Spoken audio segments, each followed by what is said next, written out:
Derek watched from the doorway as his wife Natalie adjusted her dress in the hallway mirror, her fox-like ears twitching slightly with nervous energy. Her blonde, wavy hair cascaded over her shoulders, and her twin tails, one resembling a fox's brush, the other more cat-like and sleek, swished behind her as she moved.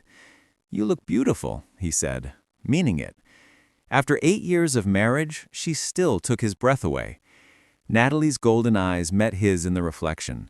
"You're sure you don't want to come? It's not too late." "And crash your high school reunion? No thanks," Derek smiled, walking up behind her and placing his hands on her shoulders. "Besides, you should reconnect with old friends without your husband hovering." She leaned back against him, her ears folding slightly, a sign of contentment he'd learned to read years ago. "I'll probably be home by 11. Take your time. Have fun." He kissed the top of her head, breathing in her familiar vanilla scent. After she left, Derek settled onto the couch with a beer and a basketball game. Their marriage was solid, built on trust, communication, and genuine affection. Natalie attending her reunion alone didn't worry him in the slightest. They'd been through too much together. Buying their first house, her mother's illness, his father's death, countless arguments and reconciliations that had only strengthened their bond. But as midnight approached and Natalie hadn't returned, Derek's confidence began to waver. He texted her at 11:30. No response. He called at midnight, straight to voicemail. At 1:15 a.m., headlights finally swept across the living room wall. Derek heard the car door slam, then the sound of Natalie's heels on the walkway. Slower than usual, hesitant. When she opened the door, he knew immediately that something had changed. Her ears were flat against her head, her tails hung low, and her eyes, those beautiful golden eyes, couldn't quite meet his. "We need to talk," she whispered, and Derek felt the foundation of his world begin to crack. He nodded, his throat suddenly tight. "Okay?" She walked past him into the living room, her movements mechanical, as if she were forcing herself forward against an invisible current. Natalie sat on the edge of the couch, her hands trembling as they twisted together in her lap. Derek remained standing, every muscle in his body tense with anticipation and dread. "I saw Thomas tonight," she began, her voice barely above a whisper. Derek's jaw tightened. Thomas Mitchell, her high school boyfriend, the one she dated for 3 years before they went to different colleges.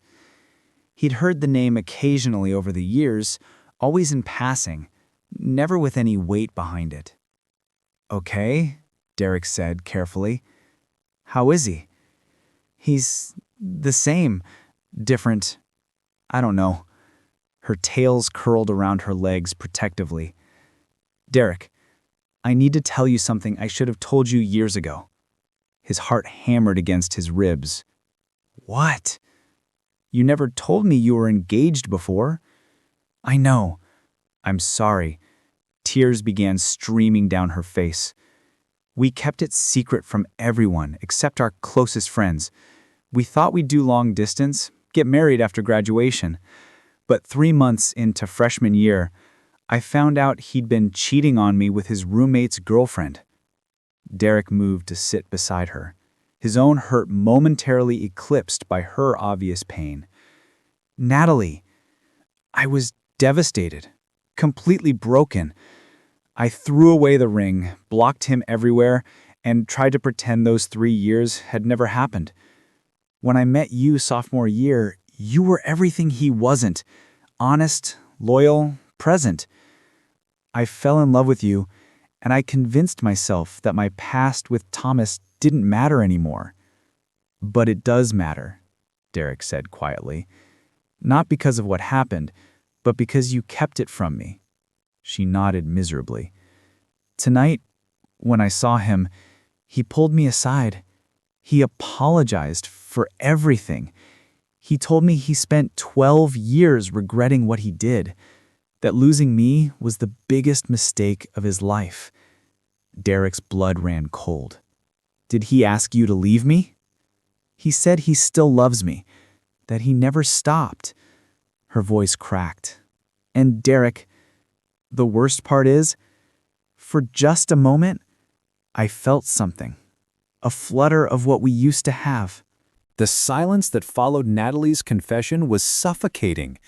Derek stood abruptly, pacing to the window and staring out at the dark street. His reflection in the glass looked like a stranger, jaw clenched, shoulders rigid with barely contained emotion. "Did you kiss him?" The question came out harsher than he intended. "No," Natalie said immediately. "Derek, no. Nothing physical happened." "But you wanted to." It wasn't a question. Her silence was answer enough. Derek turned to face her, and for the first time in their marriage, he looked at his wife and saw a stranger. 8 years, Natalie. We've been together for 8 years. We've built a life together. And you're telling me that one conversation with your ex made you question all of that? "I'm not questioning us," she protested, standing up, her tails lashed behind her with agitation. "That's why I'm telling you, because I refuse to keep secrets from you anymore." "Anymore?" Derek laughed bitterly.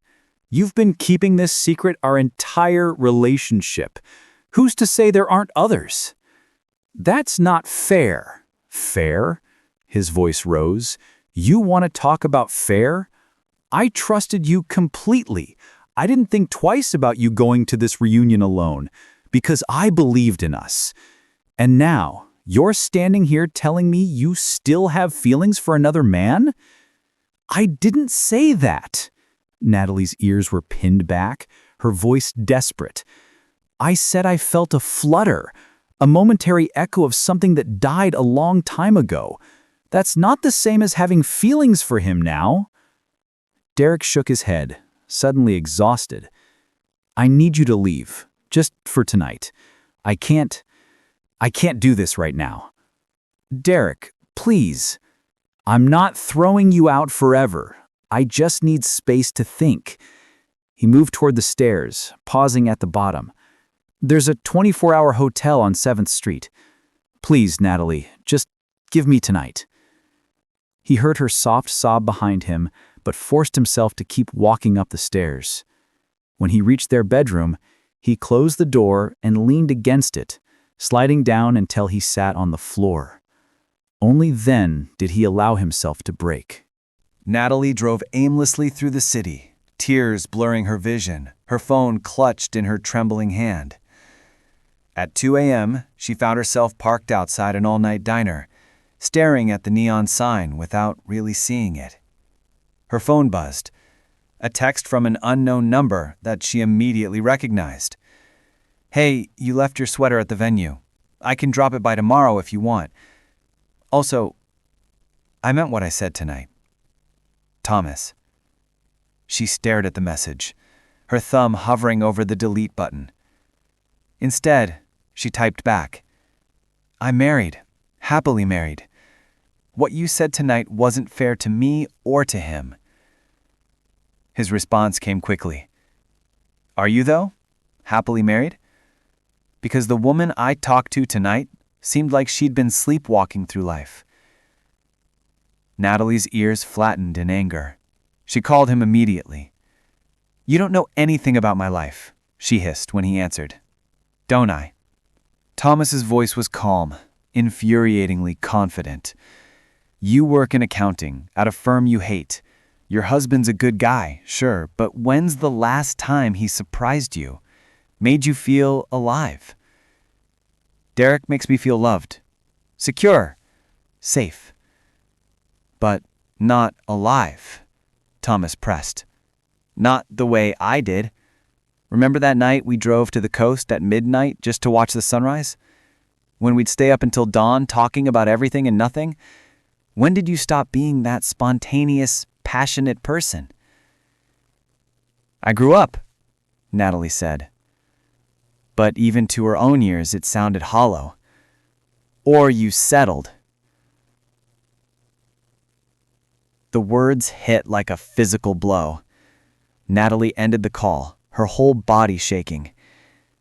She sat in the parking lot until the sky began to lighten, Thomas's words echoing in her mind alongside the memory of Derek's devastated face. Had she settled? The question terrified her, because she didn't know the answer anymore. Derek spent the night in their guest room, unable to bear sleeping in their bed without Natalie. He'd pulled out old photo albums at 4 a.m., torturing himself with images of their happier moments, their wedding day, vacations, lazy Sunday mornings. But he'd also found something else, a journal Natalie had kept during their first year together. He'd never read it before, respecting her privacy, but desperate times called for desperate measures. The entries painted a picture of a woman deeply in love, but also deeply scarred. She wrote about her fear of being hurt again, her constant anxiety that Derek would leave, her struggle to fully trust after Thomas's betrayal. But she also wrote about Derek's patience, his kindness, how he'd slowly helped her rebuild the walls Thomas had shattered. When Natalie arrived at noon, Derek was sitting at the kitchen table, the journal open in front of him. "You read it," she said softly, seeing the worn pages. "I'm sorry. I needed to understand." He gestured to the chair across from him. "Sit, please." She sat, her tails curled anxiously around the chair legs. "I've been thinking all night," Derek began, "and I realized something. You didn't come home last night and confess because you want Thomas back.